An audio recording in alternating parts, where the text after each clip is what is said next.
क्या पढ़ना है? Interrogative sentence.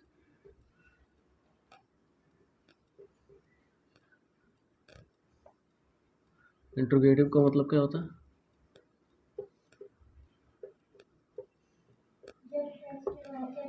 यानी जिसमें प्रश्न पूछा जाता है। प्रश्न कितने प्रकार से पूछा जाता है? दो प्रकार से। एक में प्रश्न पूछा जाता है जिसका आंसर किस में मिलता है? यस या नो में। जैसे मान लो मैं बोलूँगा कि क्या तुम डेली स्कूल जाते हो, तो इसका आंसर क्या दोगे? यस या नो में दोगे। तो जिसका आंसर यस या नो में मिलता है तो वो प्रश्नवाचक शब्द हमेशा क्या से शुरू होता है। यानी फर्स्ट हम लोग पढ़ेंगे कि जब प्रश्नवाचक शब्द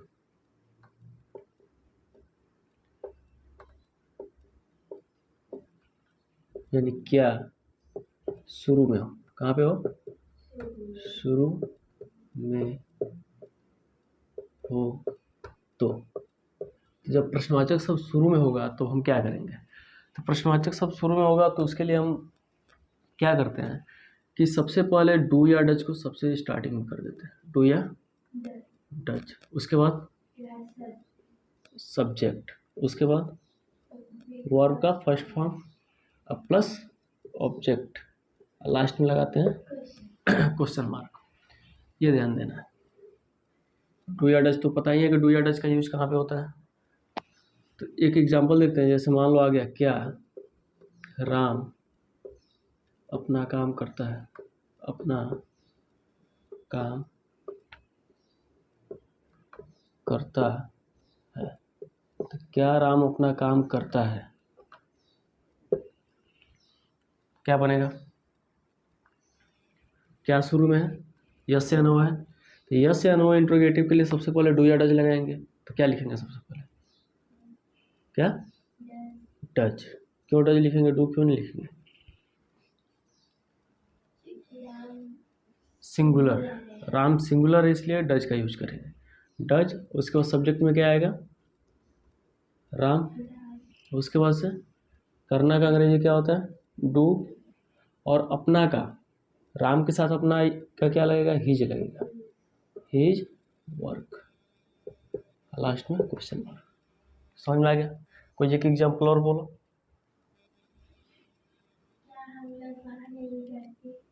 क्या हम लोग वहाँ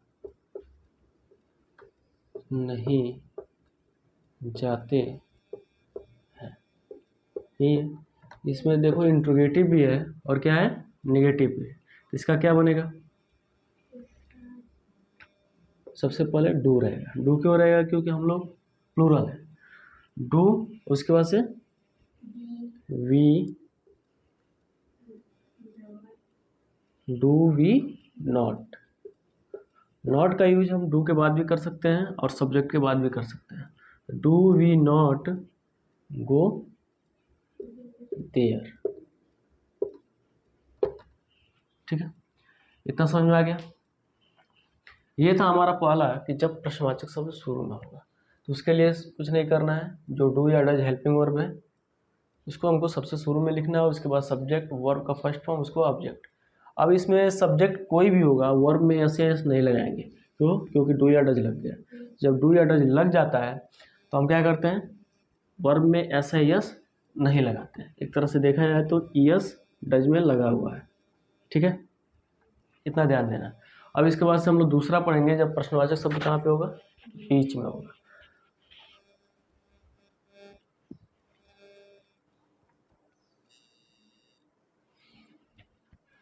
चलो देखते हैं जब प्रश्नवाचक शब्द कहाँ पे होगा? बीच में होगा। तो उसके लिए हम क्या करेंगे? इसको मिटा देते हैं।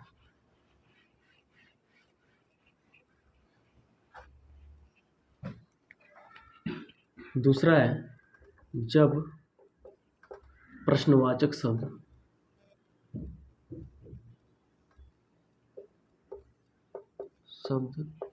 बीच में।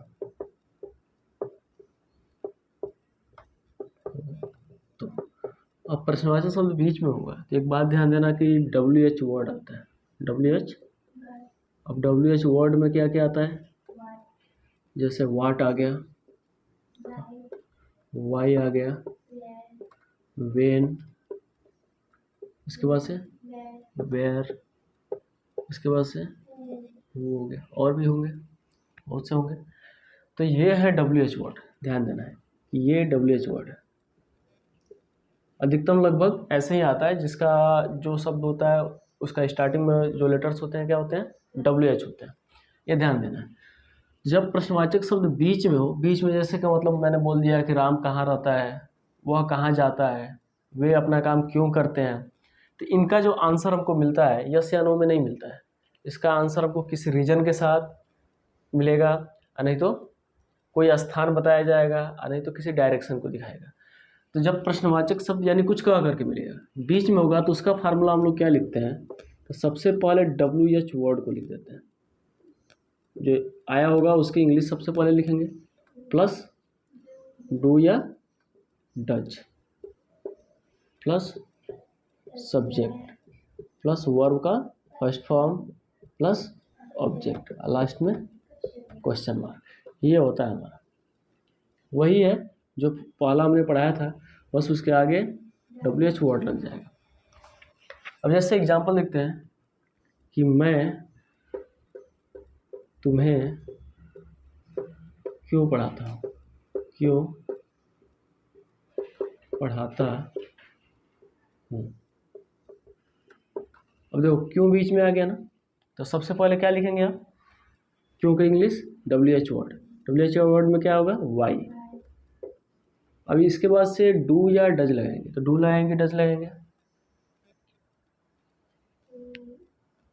आई के साथ डू लगेगा कि डज लगेगा, बोलो। आई सिंगुलर है ना, तो डज लगना चाहिए, तो डज लगा दें। डज नहीं लगेगा, क्या लगेगा, डू लगेगा। एक बात ध्यान देना है कि आई सिंगुलर होता है, लेकिन आई का यूज प्रेजेंट टेंस में हमेशा प्लूरल के जैसे करते हैं। तो वाई डू और उसके बाद से आई। पढ़ाना का इंग्लिश क्या होता है, टीच। उसके बाद से तुम्हें का English you, why do I teach you. एक और लेते हैं, बोलो कोई भी एग्जांपल सिंगुलर वाला।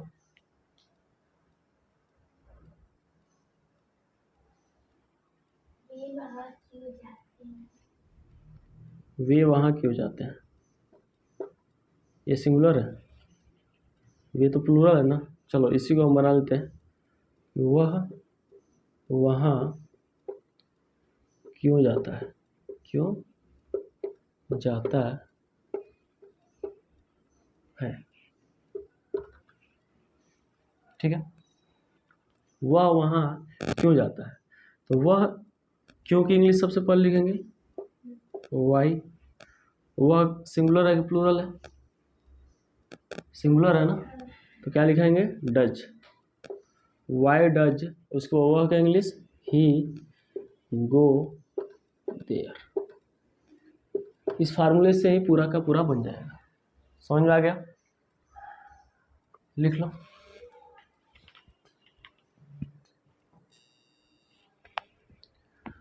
तो प्रेजेंट इंडेफिनिट हमारा यहाँ पे ख़त्म हो जाता है।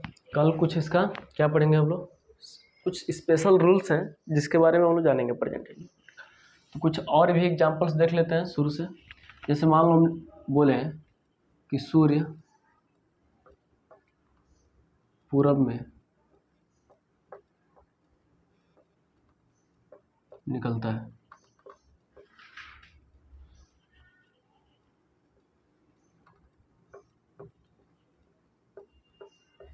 सूर्य पूरब में निकलता है, ये भी प्रेजेंट इंडेफिनिट है। कैसे पहचाने, कैसे पहचाने, लास्ट में ता है तभी तो पहचानता है ना प्रेजेंट इंडेफिनिट। अगर आ गया पृथ्वी सूर्य के चारों तरफ चक्कर लगाती है,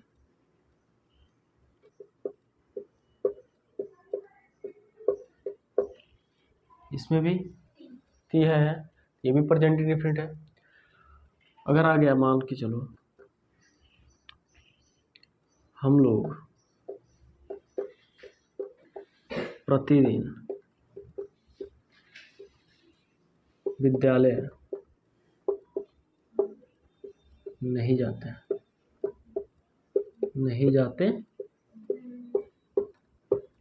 इसका क्या बनेगा? तो सबका तीनों का तीनों सेंटेंस क्या है? Present indefinite. कोई भी बड़ा से बड़ा हो तो बस सब्जेक्ट, वर्ब और ऑब्जेक्ट से हम लोग इसको बना सकते हैं। तो सूर्य पूरब में निकलता है, तो सबसे पहले क्या आएगा? द सन, निकलना का यानी उगना का। राइज होता है, तो राइज इन द ईस्ट। अब बताओ ये सेंटेंस सही है?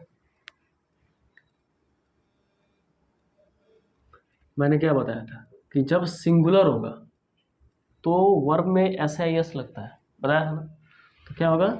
Rises, rises in the east हो जाएगा। पृथ्वी सूर्य के चारों तरफ चक्कर लगाती है। द अर्थ, चक्कर लगाना का मूव्स हो जाएगा ना, पृथ्वी तो एक ही है ना। The earth moves around the sun. ठीक है। हम लोग प्रतिदिन विद्यालय नहीं जाते हैं, तो हम लोग का अंग्रेजी वी। अब ये ध्यान देना है कि इसमें निगेटिव आया है, तो डू नॉट या डज नॉट लगेगा। तो हम लोगों के साथ क्या लगेगा? हाँ, हम डू लगेगा। वी डू नॉट, जाना का अंग्रेजी गो टू स्कूल डेली। समझ में आ गया? We do not go to school daily. इसमें देखो सब्जेक्ट, वर्ब का fifth form, object. Subject, verb का फिफ्थ फॉर्म, उसके बाद ऑब्जेक्ट। इसमें सब्जेक्ट प्लस डू या does plus not plus verb का फर्स्ट फॉर्म प्लस ऑब्जेक्ट। बाकी जो बच जाता है उसको पीछे लिख देने का। समझ में आ गया ये? तो प्रेजेंट इंडेफिनिट खत्म। कल हम लोग इसके कुछ रूल्स हैं कि प्रेजेंट इंडेफिनिट में आता क्या क्या है। कुछ ऐसे शब्द होते हैं जो केवल प्रेजेंट इंडेफिनिट में ही यूज होते हैं, जैसे ये डेली आ गया। ठीक है, तो ये एक तरह से प्रेजेंट इंडेफिनिट में यूज ज़्यादातर होता है, तो उसको कल पढ़ेंगे हम लोग।